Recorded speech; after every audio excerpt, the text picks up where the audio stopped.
CM ಆಗಿ DK Shivakumar ಪಟ್ಟಾಭಿಷೇಕ ಇನ್ನೇನು ಕ್ಷಣಗಳನ್ನೇ ಆರಂಭ ಆಗ್ತಾ ಇದೆ. ರಾಜ್ಯದ ಜನರಿಗೆ 8 ಬಂಪರ್ ಗಿಫ್ಟ್ ಅನ್ನು ಘೋಷಿಸಲಿದ್ದಾರೆ ಡಿಕೆ ಶಿವಕುಮಾರ್ ಅನ್ನುವಂತಹ ಮಾಹಿತಿ. ಸಿಎಂ ಪಟ್ಟಕ್ಕೇರಿದ ತಕ್ಷಣ ಏನನ್ನ ಘೋಷಣೆ ಮಾಡಬಹುದು? ಒಂದು ಕಡೆ ಗ್ಯಾರಂಟಿ ಗೃಹಲಕ್ಷ್ಮಿ ಭಾಗ್ಯವನ್ನ ಹೆಚ್ಚಳ ಮಾಡ್ತಾರೆ ಅನ್ನುವಂತಹ ಮಾಹಿತಿ ಇತ್ತು. ಇದೀಗ ರಾಜ್ಯದ ಜನರಿಗೆ 8 ಬಂಪರ್ ಗಿಫ್ಟ್ ಅನ್ನ ಘೋಷಿಸಲಿದ್ದಾರೆ ಡಿಕೆ ಶಿವಕುಮಾರ್.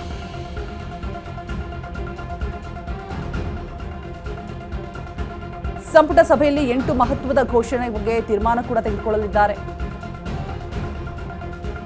ರೈತರು ಮತ್ತು ಮಹಿಳೆಯರಿಗೆ ಬಿಗ್ ಗಿಫ್ಟ್ ನೀಡೋದಕ್ಕೆ ಡಿಕೆಶಿ ಪ್ಲಾನ್ ಅನ್ನು ಮಾಡಿಕೊಂಡಿದ್ದಾರೆ ಅನ್ನುವಂತಹ ಮಾಹಿತಿ. ಅಶ್ವವೇಗ ನ್ಯೂಸ್ನಲ್ಲಿ ಬಿಗ್ ಪೊಲಿಟಿಕಲ್ ರಿಪೋರ್ಟ್ ರಿವೀಲ್ ಆಗ್ತಾ ಇದೆ. 25ನೇ ಸಿಎಂ ಆಗಿ ಡಿಕೆಶಿ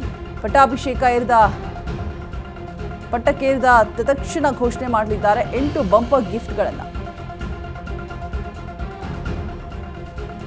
ಒಂದ್ ಕಡೆ ಸಿಕ್ಕಾಪಟ್ಟೆ ಕುತೂಹಲ ಇರುತ್ತೆ, ಏನು ಮಾಡಬಹುದು, ಏನು ಘೋಷಣೆ ಮಾಡಬಹುದು ಅಂತ ಹೇಳ್ಬಿಟ್ಟು. ಗೃಹಲಕ್ಷ್ಮಿ ಹಣ ಏನಿದೆ 2000ರಿಂದ 5000 ರೂಪಾಯಿಗೆ ಇನ್ಕ್ರೀಸ್ ಆಗತ್ತೆ, ಹೆಚ್ಚಳ ಆಗತ್ತೆ ಅನ್ನುವಂಥ ಮಾಹಿತಿ ಕೂಡ ಇತ್ತು. ಬಟ್ ಇದೀಗ 8 ಬಂಪರ್ ಗಿಫ್ಟ್ಗಳನ್ನ ಘೋಷಣೆ ಮಾಡಲಿದ್ದಾರೆ ಅನ್ನುವಂಥ ಮಾಹಿತಿ ಲಭ್ಯ ಆಗ್ತಾ ಇರುವಂಥದ್ದು.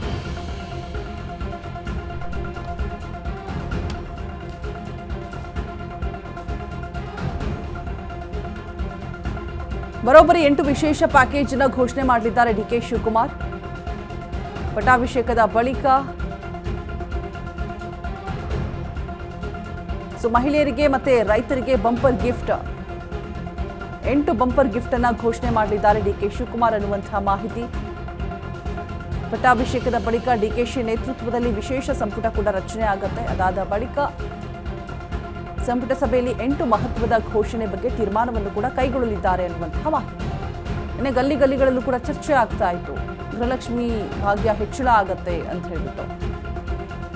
ರೈತರು ಮತ್ತೆ ಮಹಿಳೆಯರಿಗೆ ಬಿಗ್ ಗಿಫ್ಟ್. ಅಶ್ವವೇಗ ನ್ಯೂಸ್ನಲ್ಲಿ ಬಿಗ್ ಪೊಲಿಟಿಕಲ್ ರಿಪೋರ್ಟ್ ರಿವೀಲ್ ಆಗ್ತಾ ಇದೆ. ಆ 8 ಘೋಷಣೆಗಳು ಏನೆಲ್ಲ ಇರಬಹುದು? ಒಂದಲ್ಲ ಎರಡಲ್ಲ, ಬರೋಬ್ಬರಿ 8 3 ಗ್ಯಾರಂಟಿಗಳನ್ನ ಘೋಷಣೆ ಮಾಡ್ತಾರೆ ಅನ್ನುವಂಥ ಮಾಹಿತಿ ಇತ್ತು. ಇದೀಗ 25ನೇ ಸಿಎಂ ಆಗಿ ಡಿಕೆ ಶಿವಕುಮಾರ್ ಪಟ್ಟಾಭಿಷೇಕದ ಬಳಿಕ, ಸಂಪುಟ ರಚನೆಯ ಬಳಿಕ ಬರೋಬ್ಬರಿ ರಾಜ್ಯದ ಜನರಿಗೆ 8 ಬಂಪರ್ ಗಿಫ್ಟ್ಗಳನ್ನ ಕೊಡಲಿದ್ದಾರೆ. ರಾಜ್ಯದ ರೈತರಿಗೆ ಜೊತೆಗೆ ಮಹಿಳೆಯರಿಗೆ ಅನ್ನುವಂಥದ್ದು ಇಲ್ಲಿ ಮೇನ್ ಹೈಲೈಟ್ಸ್. ಏನೆಲ್ಲ ಇರಬಹುದು ಅನ್ನುವಂಥ ಕುತೂಹಲ ಮತ್ತೊಂದು ಕಡೆ ಇದೆ. ಇನ್ನೊಂದು ಕಡೆ ಗಲ್ಲಿಗಳಲ್ಲೂ ಕೂಡ ಚರ್ಚೆ ಆಗ್ತಾ ಇರುವಂತಹ ವಿಚಾರ ಏನಪ್ಪಾ ಅಂತ ಹೇಳಿದ್ರೆ, ಗೃಹಲಕ್ಷ್ಮಿ ಭಾಗ್ಯ ಏನಿದೆ ಅದು ಹೆಚ್ಚಳ ಆಗತ್ತೆ, 2000 ರೂಪಾಯಿಂದ 5000 ರೂಪಾಯಿಗೆ ಹೆಚ್ಚಳ ಆಗತ್ತೆ ಅನ್ನುವಂಥ ಮಾಹಿತಿ ಕೂಡ ಇರುವಂಥದ್ದು. ಕಾದು ನೋಡಬೇಕು ಆ 8 ಬಂಪರ್ ಗಿಫ್ಟ್ಗಳು ಡಿಕೆಶಿ ಕಡೆಯಿಂದ ಏನು ಇರಬಹುದು ಅಂತ ಹೇಳ್ಬಿಟ್ಟು. ಈಗ ತಮಿಳುನಾಡು ರಾಜಕೀಯವನ್ನ ಅಲ್ಲಿ ನೋಡ್ತಾ ಹೋಗೋದಾದ್ರೆ, ಯಾವಾಗ ವಿಜಯ್ ಸಿಎಂ ಆಗಿ ಪಟ್ಟಾಭಿಷೇಕವನ್ನ ಸ್ವೀಕಾರ ಮಾಡಿದ್ರು ಒಂದಷ್ಟು 3 ಮೇನ್ ಬದಲಾವಣೆಗಳನ್ನ ತರ್ತಾರೆ. 750ಕ್ಕೂ ಹೆಚ್ಚು ಬಾರ್ಗಳನ್ನ ಕ್ಲೋಸ್ ಮಾಡಿ ಆ ಶಾಲೆ, ಕಾಲೇಜಸ್ ಮತ್ತೆ ದೇವಸ್ಥಾನಗಳಿರುವಂತಹ ಒಂದು ಜಾಗದಲ್ಲಿ ಒಂದು ರೀತಿಯಾಗಿ ಮಹಿಳೆಯರ ಪ್ರಶಂಸೆಗೆ ಒಳಗಾದ್ರು. ಬೇರೆ ಬೇರೆ ರಾಜ್ಯಗಳಿಂದಲೂ ಕೂಡ ನಮ್ಮಲ್ಲೂ ಕೂಡ ಈ ರೀತಿಯಾದಂತಹ ರೂಲ್ಸನ್ನ ತರಬೇಕು ಅನ್ನುವಂಥ ಒಂದು ಬೇಡಿಕೆಯನ್ನ ಇಟ್ಟರು. ಎಲ್ಲರೂ ಕೂಡ ತಿರುಗಿ ನೋಡುವಂತೆ ಮಾಡಿದ್ರು ವಿಜಯ್. ಡಿಕೆಶಿ ಪಟ್ಟಕ್ಕೇರಿದ ತಕ್ಷಣ ಈ ರೀತಿಯಾದಂಥ ಏನಾದರೂ ಬದಲಾವಣೆಗಳು, ಏನಾದರೂ ಬಂಪರ್ ಗಿಫ್ಟ್ಗಳು ಏನನ್ನು ಕೊಡಬಹುದು ಅನ್ನುವಂಥ ಕ್ಯೂರಿಯಾಸಿಟಿ ಇದ್ದೇ ಇದೆ.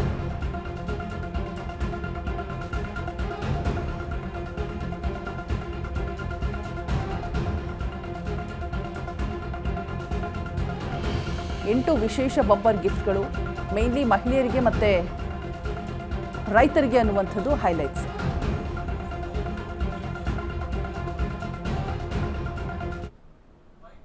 ಬಗ್ಗೆ ಹೆಚ್ಚಿನ ಡೀಟೇಲ್ಸ್ ಅನ್ನ ಕೊಡೋದಕ್ಕೆ ನಮ್ಮ ಪ್ರತಿನಿಧಿ ದೀಪಾ ಡೆಸ್ಕ್ನಿಂದ ಲೈವ್ನಲ್ಲಿ ಜಾಯಿನ್ ಆಗ್ತಾ ಇದ್ದಾರೆ. Deepa, good morning. ಬರೋಬ್ಬರಿ 8 ಬಂಪರ್ ಗಿಫ್ಟ್ಗಳನ್ನ ಡಿಕೆಶಿ ಘೋಷಣೆ ಮಾಡಲಿದ್ದಾರೆ ಅನ್ನುವಂಥ ಮಾಹಿತಿ ಇದೆ. ಸಿಕ್ಕಾಪಟ್ಟೆ ಕುತೂಹಲ ಇದೆ. ಮತ್ತೊಂದೇನಪ್ಪಾ ಅಂದ್ರೆ ಚರ್ಚೆ ಆಗ್ತಾ ಇತ್ತು ಗಲ್ಲಿಗಳಲ್ಲೂ ಕೂಡ ನಿನ್ನೆ ಈ ಗೃಹಲಕ್ಷ್ಮಿ ಭಾಗ್ಯ ಇನ್ಕ್ರೀಸ್ ಆಗುತ್ತೆ, ಹೆಚ್ಚಳ ಆಗುತ್ತೆ 2000 ರೂಪಾಯಿಂದ 5000 ರೂಪಾಯಿಗೆ ಅನ್ನುವಂಥದ್ದು. ಇಲ್ಲಿ ಮೇನ್ಲಿ ಮಹಿಳೆಯರಿಗೆ ಮತ್ತೆ ರೈತರಿಗೆ ಬೆನಿಫಿಟ್ ಆಗುವಂತಹ ಘೋಷಣೆಗಳು ಯಾವೆಲ್ಲ ಇದೆ ಅನ್ನುವಂತಹ ಕ್ಯೂರಿಯಾಸಿಟಿ. ದೀಪಾ, ಮಾಹಿತಿ ಇದೆಯಾ?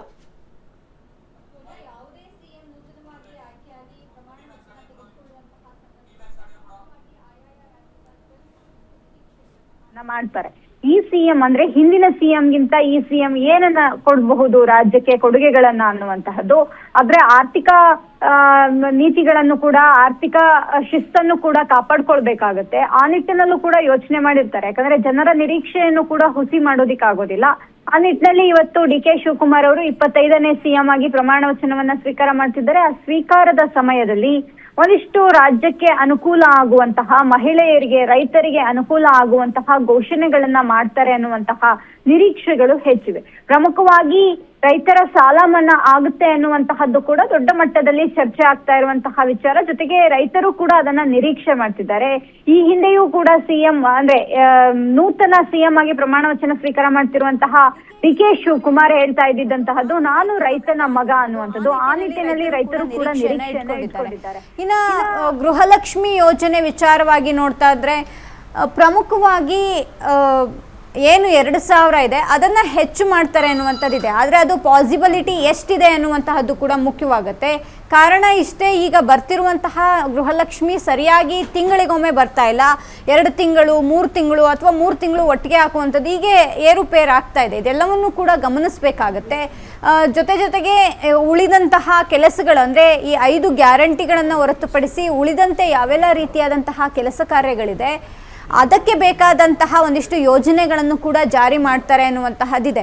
ಪ್ರಮಾಣ ವಚನ ಮುಗಿದ ಬಳಿಕ ಒಂದು ವಿಶೇಷ ಸಂಪುಟ ಸಭೆಯನ್ನು ಕೂಡ ಕರೆಯಲಾಗುತ್ತೆ. ಯಾರ್ಯಾರು ಡಿ.ಕೆ. ಶಿವಕುಮಾರ್ ಅವರ ಜೊತೆ ಪ್ರಮಾಣ ವಚನವನ್ನು ಸ್ವೀಕಾರ ಮಾಡ್ತಾರೆ ಆ ಒಂದು ಸಚಿವರೊಟ್ಟಿಗೆ ಒಂದು ವಿಶೇಷ ಸಭೆ ಮಾಡೋ ಮೂಲಕ ಅಲ್ಲಿ ಎಲ್ಲವೂ ಕೂಡ ಡಿಸೈಡ್ ಮಾಡಲಾಗುತ್ತೆ. ರೋಜಾ, ರೈಟ್, ಥ್ಯಾಂಕ್ ಯು ದೀಪಾ ತಮ್ಮೆಲ್ಲ ಅಪ್ಡೇಟ್ಸ್ಗಾಗಿ.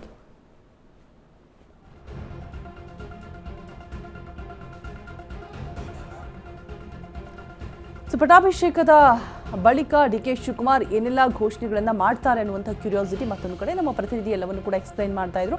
ಅಂದರೆ ರೈತರಿಗೆ ಸಾಲ ಮನ್ನಾವನ್ನ ಮಾಡೋದು ಮೇನ್ ರೈತರ ನಿರೀಕ್ಷೆ ಕೂಡ ಅದೇ ಆಗಿರುತ್ತೆ. ಸೊ ಆ ಬಗ್ಗೆ ಕಾನ್ಸಂಟ್ರೇಟ್ ಮಾಡುವಂತಹ ಸಾಧ್ಯತೆಗಳು ಇದೆ ಅನ್ನುವಂಥ ಮಾಹಿತಿ ಕೂಡ ಕೊಡ್ತಾ ಇದ್ರು. ಮತ್ತು ಗೃಹಲಕ್ಷ್ಮಿ ಭಾಗ್ಯ ಕೂಡ ಇನ್ಕ್ರೀಸ್ ಆಗುತ್ತೆ ಅನ್ನುವಂಥ ಚರ್ಚೆಗಳು, ಮಾತುಗಳು ಕೂಡ ಕೇಳಿ ಬರ್ತಾ ಇದೆ ಮತ್ತೊಂದು ಕಡೆ.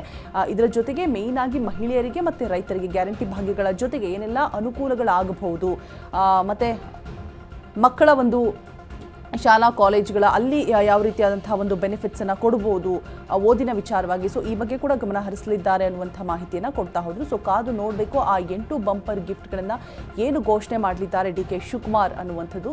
ಸೊ ಇನ್ನೇನು ಕ್ಷಣಗಳನ್ನೇ ಕೂಡ ಆರಂಭ ಆಗಿದೆ. 25ನೇ ಸಿಎಂ ಆಗಿ ಡಿ.ಕೆ. ಶಿವಕುಮಾರ್ ಪಟ್ಟಾಭಿಷೇಕಕ್ಕೆ ಸಜ್ಜು ಆಗ್ತಾ ಇದ್ದಾರೆ. ಗಾಜಿನ ಮನೆಯಲ್ಲಿ ಎಲ್ಲ ರೀತಿಯಾದಂತಹ ವ್ಯವಸ್ಥೆಗಳು ಕೂಡ ಆಗ್ತಾ ಇರುವಂಥದ್ದು. ಮತ್ತೊಂದು ಕಡೆ 8 ಆ ವಿಶೇಷ ಪ್ಯಾಕೇಜ್ಗಳು ಏನೆಲ್ಲ ಇರಬಹುದು ಅನ್ನುವಂಥ ಕ್ಯೂರಿಯಾಸಿಟಿ ರೈತರಿಗೆ ನಿರೀಕ್ಷೆ ಇದೆ. ರೈತರ ಸಾಲವನ್ನು ಮನ್ನಾ ಮಾಡಬೇಕು. ಸೊ ಆ ಕಡೆ ಕೂಡ ಸಾಕಷ್ಟು ಗಮನ ವಹಿಸಲಿದ್ದಾರೆ ಅನ್ನುವಂಥ ಮಾಹಿತಿ ಸದ್ಯಕ್ಕೆ ಲಭ್ಯ ಆಗ್ತಾ ಇರುವಂಥದ್ದು.